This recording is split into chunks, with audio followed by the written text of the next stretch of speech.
Assertiveness matters. Whether you're dealing with your spouse about who will do which household chores or representing your department in an interdepartmental meeting, assertiveness is important. Chapter 6 will help you take your own measure of assertiveness and explains various strategies to handle difficult people and situations. The final 3 chapters of the book get down to the brass tacks of negotiating. They describe how you go about preparing, Chapter 7, and offer strategies, Chapter 8, such as anchoring, counter-anchoring, and dealing with hostile or overbearing opponents. Chapter 9 wraps things up with a description of common negotiating ploys you're bound to encounter, and how to deal with them, as well as typical negotiating mistakes that people make and how you can avoid them. That chapter ends with timely guidance on how to negotiate across national and cultural borders. Negotiation is a uniquely human and humane activity. It provides nations, organizations, and individuals with opportunities to reduce conflict and to settle differences in mutually beneficial ways. Thus, mastering the art and practice of negotiation will help you improve your life, your business, and the world around you. Good luck with your next negotiation. Chapter 1. Win-lose or win-win. Generally, negotiations fall into one of 2 types, win-lose or win-win. It's important to understand the difference between these because each requires a different attitude and set of tactics. Win-lose. In a win-lose negotiation, the matter at stake involves a fixed value, and each party aims to get as much of that value as possible.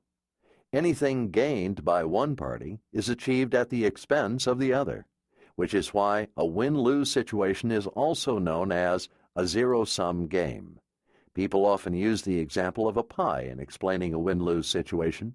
Whatever you manage to carve out of that pie for yourself reduces the amount of that pie that the other person will get, and vice versa. So your job in this game is to get as big a slice as you possibly can. Win-lose situations are common in these circumstances. Price is all that matters. There is no expectation of a continuing relationship with the other side. One side has greater bargaining power than the other. For example, think about that new car you bought last year. Having done your homework, you knew exactly which model you wanted, your color preferences, and the options that appealed to you.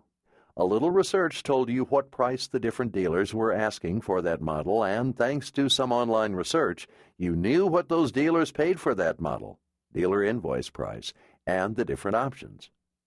Another online search gave you a good idea what you might expect for a trade-in of your old car.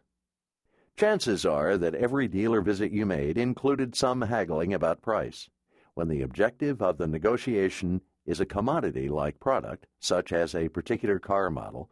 Price is generally the main issue. If dealers A, B, C, and D each had the car you wanted, there wasn't much besides price to negotiate about. Your relationship with the car salesperson and the dealer didn't matter either.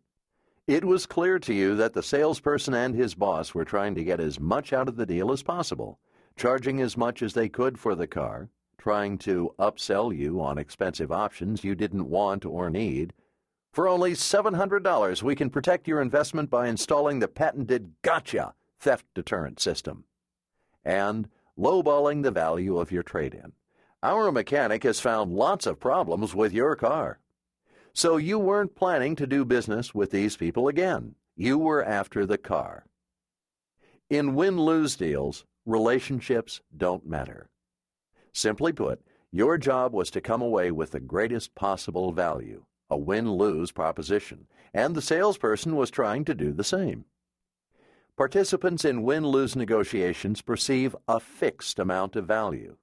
As they carve up the value pie, each tries to carve out as big a piece as possible for himself, and every gain by one party represents a 1-to-1 loss to the other. Win-win. Very few negotiations involve a fixed value or a commodity product.